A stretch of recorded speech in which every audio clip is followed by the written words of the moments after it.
Hello guys and welcome back, it's Totalxclipse here, and today in terms of the efficiency guides we're taking a break from the actual building of the factories, and we're talking about something just as important, which is how you can split items off into a certain amount of lanes, whether that's 2/3 to one lane and 1/3 to another, or splitting off into 5 lanes, just to make it easier when you're constructing your own factories if you want them to be 100% efficient. So as you can see, we've already got our test bed, which is 5 foundations by 6 foundations, so that you can keep up to date. You can do this with me if you wish. The first thing we're going to be talking about is a splitter that splits 1/3 of the lines off in one direction and 2/3 in the other. So here we have finally done the first one. It's really simple. It's splitting 1/3 off from one splitter straight off into one lane, and then the other two sides of the splitter are merged together with one merger directly in front or to the side, and then pushed off into another storage unit. So we're going to split off, let's see, I think we've got some items here. We will put 15 of these in, and it should come up as 5 in this one and 10 in the other. So we place the 15 in, and now we should see that we have a total of 10 in this one and 5 in this one. Perfect. So this is also really simple. Anything that's divisible by 2 and 3 generally are. So this is from one lane going into 2 lanes. As you can see, it is just one splitter. We're not going to run this because it is simple. So moving on, again, another really simple one is dividing into 3, like I mentioned. It's simply 1 lane to 3 lanes. Now we're going to move on to 4. So this is the 1 to 4 lane splitter. It's really simple. It's just one splitter connected to 2 splitters and then split off into 2 lanes. Now the next one we have is 5 lanes, and this took me a while to work out, but it actually works really well. It's just slightly more complicated. Here we have the 5-way splitter, and we will actually demonstrate it now. But first things I want to talk about it. So we have a merger connected to a splitter, which is then connected to 2 splitters. And the way this works is they get divided, so you have one go this way, one go that way. And so it works out you have 1 center here, then 1 center here, then the third one goes to here, the fourth one here, the fifth one here, and the 6th lane gets brought back round and starts a new circuit. So that is how you make a 1 to 5 lane circuit. So we've placed 50 screws in, and as you can see, they're all being split off into the 5 compartments. So I have 10, 10, 10, 10,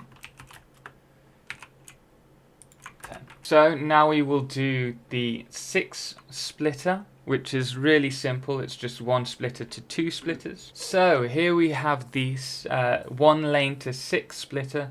Like I mentioned, it is really simple. It's just 1 splitter, then split off onto 2 other splitters, which each use their separate lanes.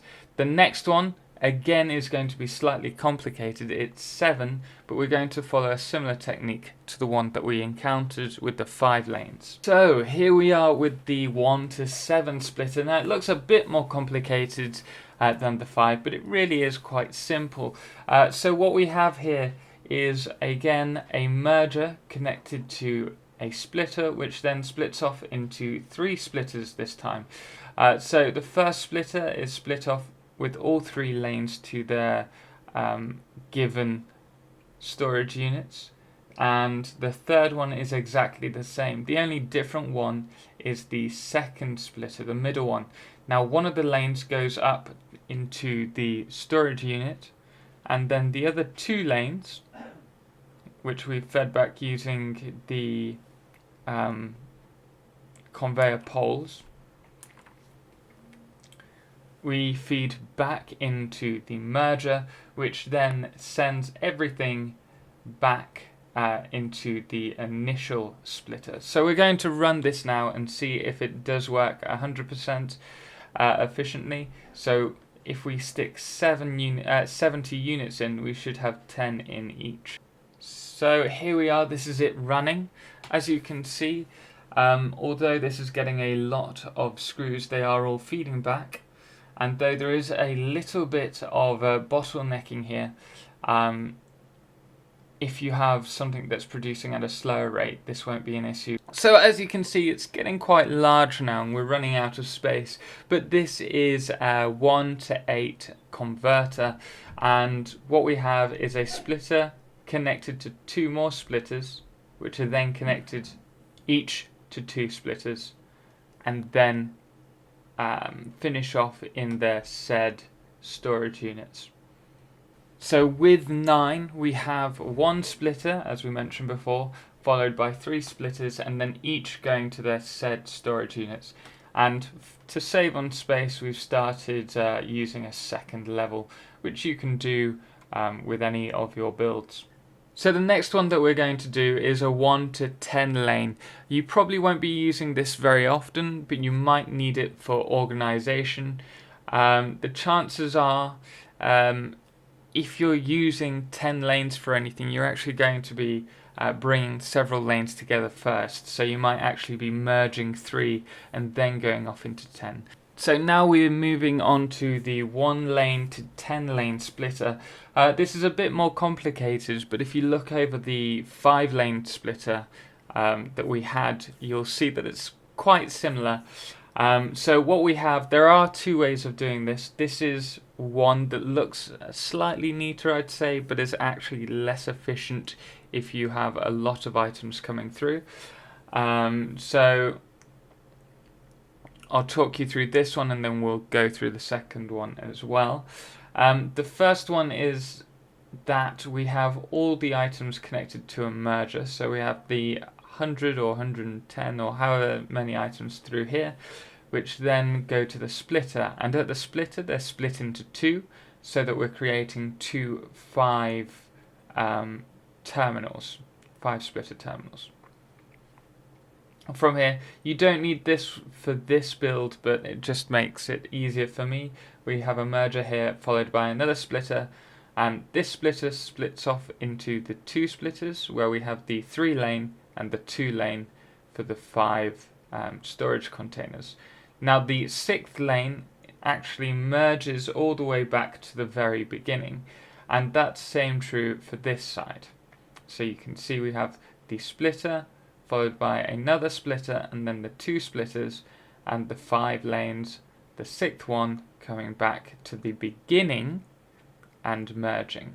Now the issue is if you have 100 items coming through here without any breaks, and then you have a couple of items coming back into the merger, it's just bottlenecking at this point. And so it's not so efficient if you're running, you're trying to send hundreds of items through the conveyor at once. If, however, it's on a construction line, an assembly line, and you need it to all evenly fan out, this works perfectly if it's the one item coming through every second, for example. Now, the other way of doing this, and I must state it's important with these 2, you either have them both the 6th lanes merging at the beginning, or you have both of the 6th lanes merging to their 5 merger, which is this one here, if I show you.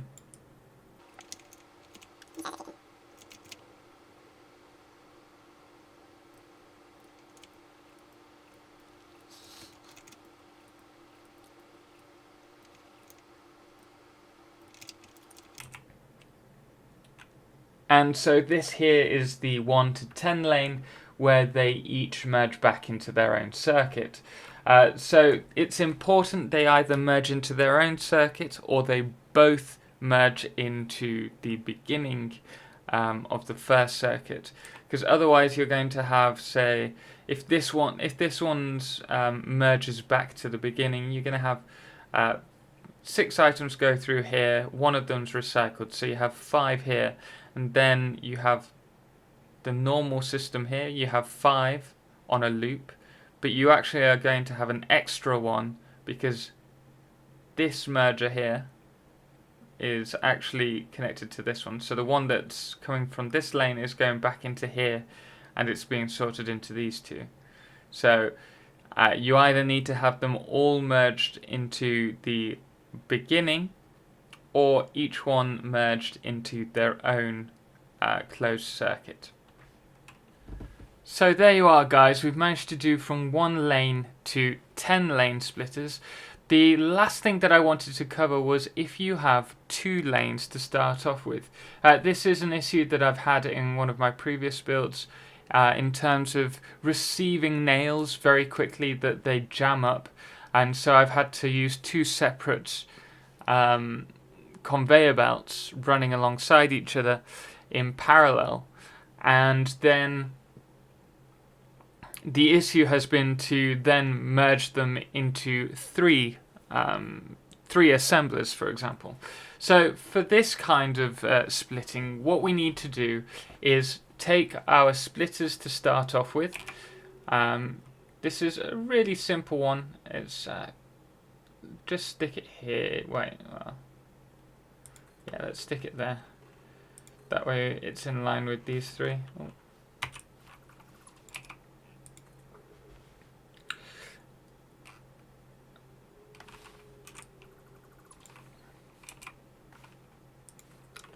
And then you also need a merger in the middle. Make sure it's going the right way, which it is.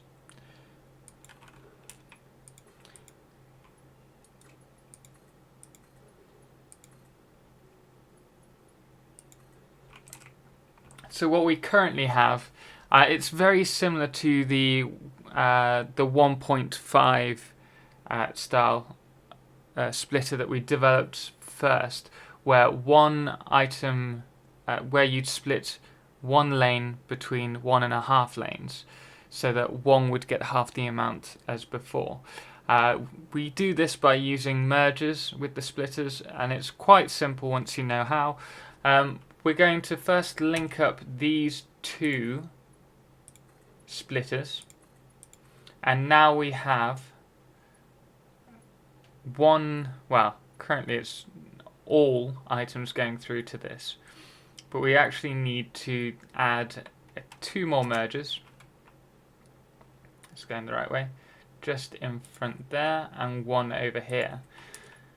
And then what we do is link them up, and now in order to have 3 items, 3 equal lanes going out, we need to connect these ones together and these ones together.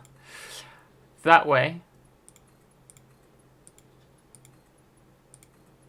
we now have 2 of the 6 lanes converging here, and 2 of the lanes converging here to go into here, and 2 of the lanes here converging to go into there. So there you are, guys. That's all we have time for in this video. I'm hoping that between the single lane to up to 10 lane splitters, as well as the 2 lane to 3 lane splitters, you should now have a good grasp of how to split everything. If you do have any more questions, if there's a splitter you can't quite work out, feel free to comment below and let me know, and I'll try and sort that out for you. But this is really important if you're trying to build a 100% efficient factory, and I'm hoping it's helped you guys. If so, please do drop a thumbs up just to let me know you're finding these videos helpful, and if you want to see more, don't forget to subscribe. I have loads of ideas for builds coming which I'd like to share with you. Anyway guys, until next time, thank you so much for watching. Ciao for now.